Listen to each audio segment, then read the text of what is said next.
Mr. Prime Minister, dear Narendra Modi, Head of State and Government, Ministers, Ambassadors, CEOs, ladies and gentlemen, Namaste.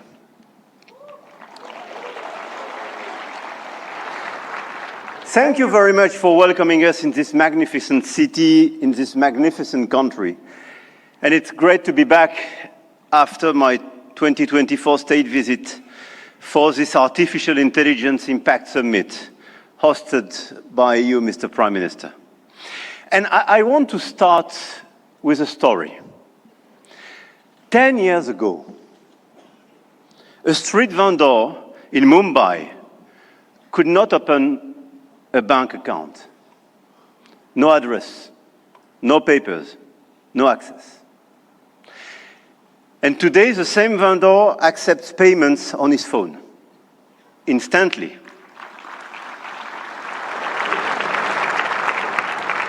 Instantly, for free, from anyone in the country.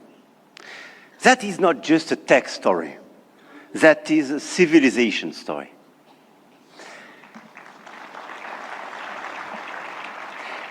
And India built something that no other country in the world has built. A digital identity for 1.4 billion people. A payment system that now processes 20 billion transactions every month. A health infrastructure that has issued 500 million digital health IDs. Here are the results. They call it the India Stack, open, interoperable, sovereign. That, dear friends, is what this summit is about. We are clearly at the beginning of a huge acceleration, and you perfectly described it during your interventions. But let me just recap during 1 year what happened. Last year, when France and India co-hosted the AI Action Summit in Paris, we set a global guiding principle for technologies that would transform our societies and our economies. We said then artificial intelligence will be an enabler for our humanity to innovate faster, to disrupt healthcare, energy, mobility, agriculture, public services for the good of mankind. Both of us, we do believe in this revolution. 1 year ago, the landscape started to shift. The US announced Stargate, China launched DeepSeek, AI has become a major field of strategic competition, and big tech got even bigger. And a lot of them are in this room and still accelerated during the last year. AI, GPU, chip tensions are now directly translated in geopolitical and macroeconomic terms. Sometimes for the best, sometimes for the worst, I have to say. But clearly 1 year ago, we demonstrated something else. Hegemony from any quarter is not a fatality. There is a path for innovation, independence, and strategic autonomy. And this path, I'm convinced, is one of the countries like France and India must take together. And we've already achieved a lot. If we speak about models, you perfectly described the acceleration and the diversity of this model. India made a deliberate sovereign choice. SML, small language models. Task-specific, designed to run on a smartphone. And India built the first government-funded AI and deployed 38,000 GPUs at the cheapest rates to every startup in the country, as you perfectly described, Mr. Minister. We took a complementary path. We invested in European large language models. Mistral, founded in Paris a little bit more than 2 years ago, is now valued at 12 billion euro, backed by Dutch leader ASML, German SAP, and French CMS AGM, serving over 100 of major clients all over the place in Europe and elsewhere. They announced last week a new investment in data center in Sweden and a new acquisition of Koyeb, building an actual European AI cloud. India chose granular and smart, and Europe chose sovereign and scaled. But both chose independence, and both were right.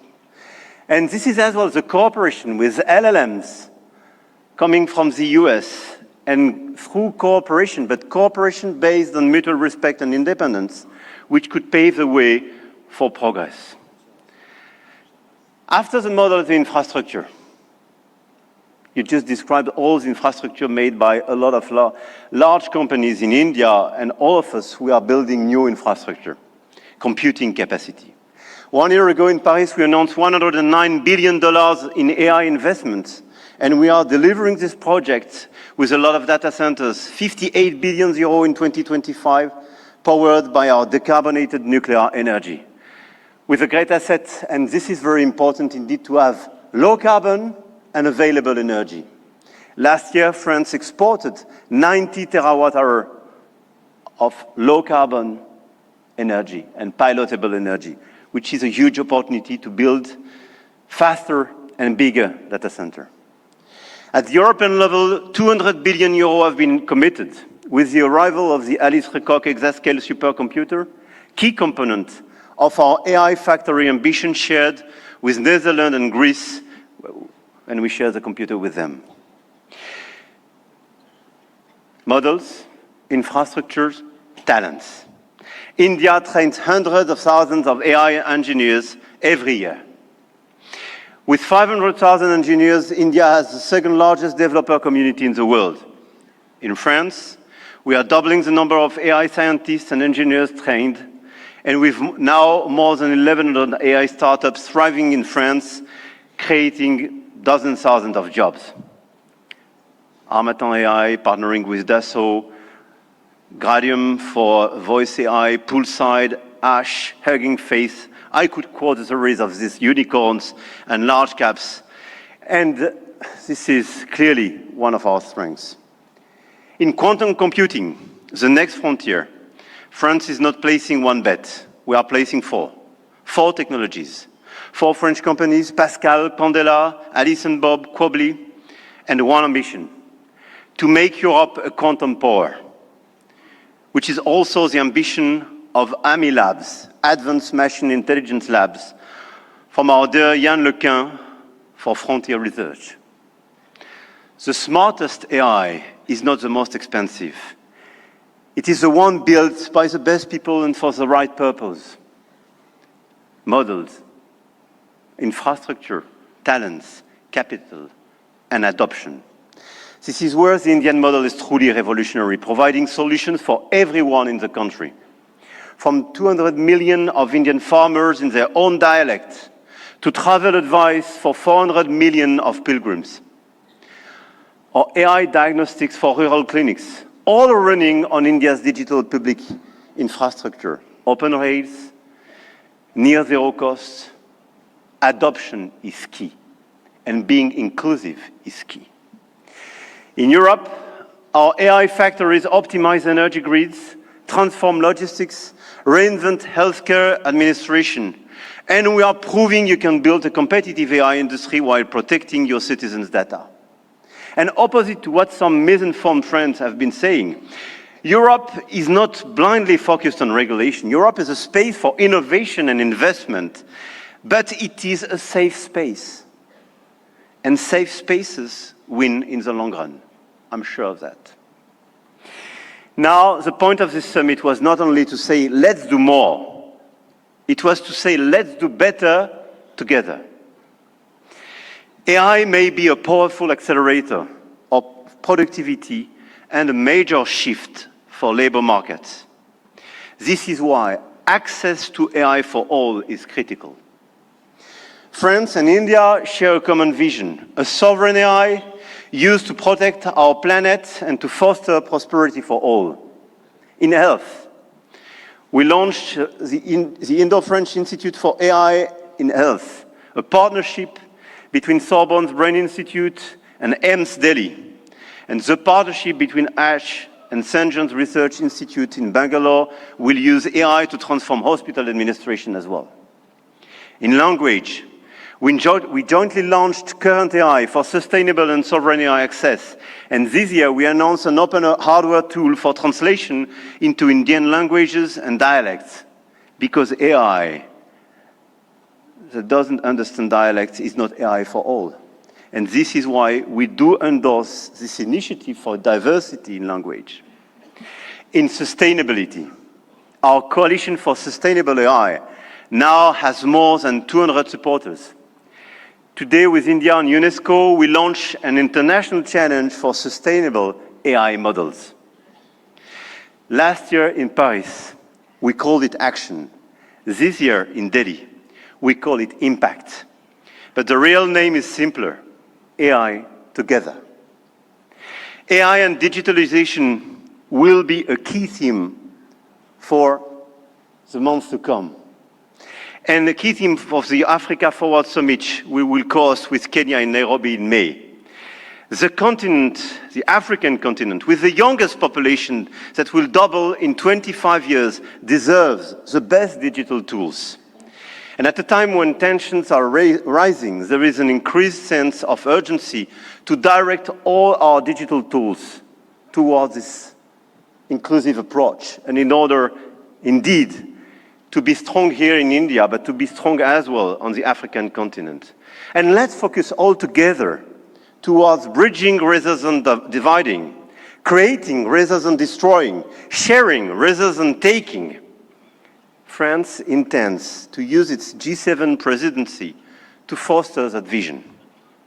I know, Mr. Prime Minister, that India will do the same through your BRICS presidency. No country is bound to serve only as a market where foreign companies sell their models and download their citizens' data. No country. One of our G7 priorities will be as well children's protection against AI and digital abuse. You just mentioned it, Mr. Secretary General. There is no reason our children should be exposed online to what is legally forbidden in the real world. Our platforms, governments and regulators should be working together to make internet and social media a safe space. This is why, in France, we are embarking on a process to ban social networks for children under 15 years old.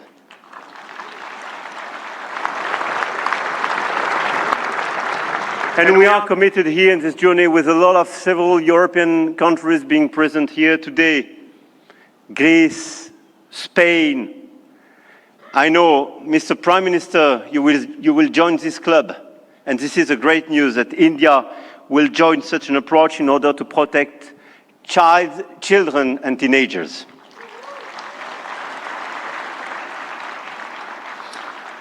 And we stand ready to take all necessary actions to ensure that our young citizens are truly safe, and wish to engage with all willing partners to make this vision happen for all. And this is a new coalition of willings in order to protect our children and teenagers. Protecting our children is not regulation as well.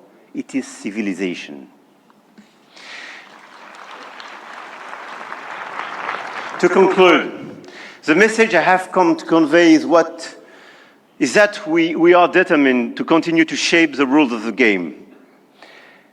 And to do with our allies, such as India, because we believe in core shared values: science, rule of law, global balance, efficient multilateralism, innovation for the benefit of all.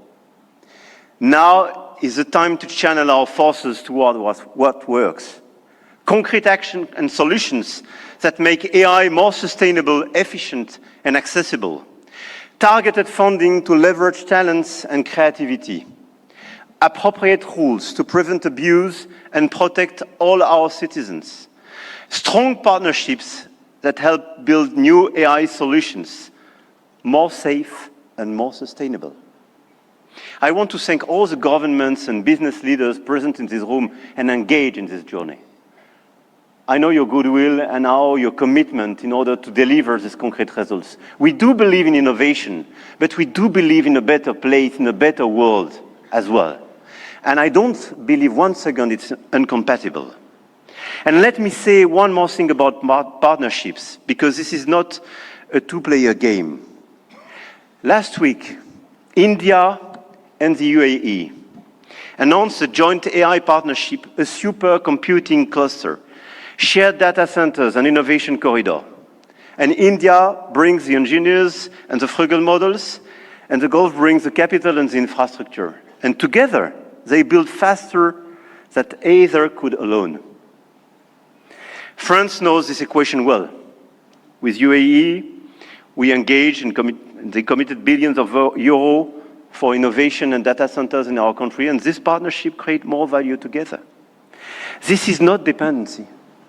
This is intelligent convergence between governments, with companies, large caps, startups, and this is clearly this intelligent convergence which can provide results. The old world said you compete or you lose. The new world says you connect or you fall behind.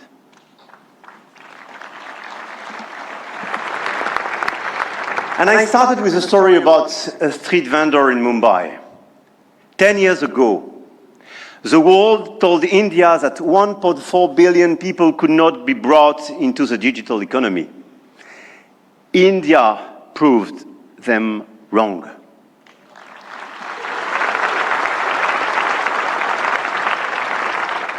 Today, some say AI is a game only the biggest can play.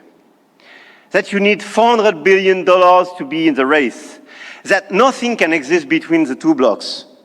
India, France, Europe, together with our partners, those who believe in our approach, companies, governments, investors, might have a different way. The money race is important and we cannot discount it. But the outcomes and real value creation for our population is even more. The future of AI will be built by those who combine innovation and responsibility, technology with humanity. And India and France will help to shape this future together. And the journey has just begun. Jai Ho. Thank you.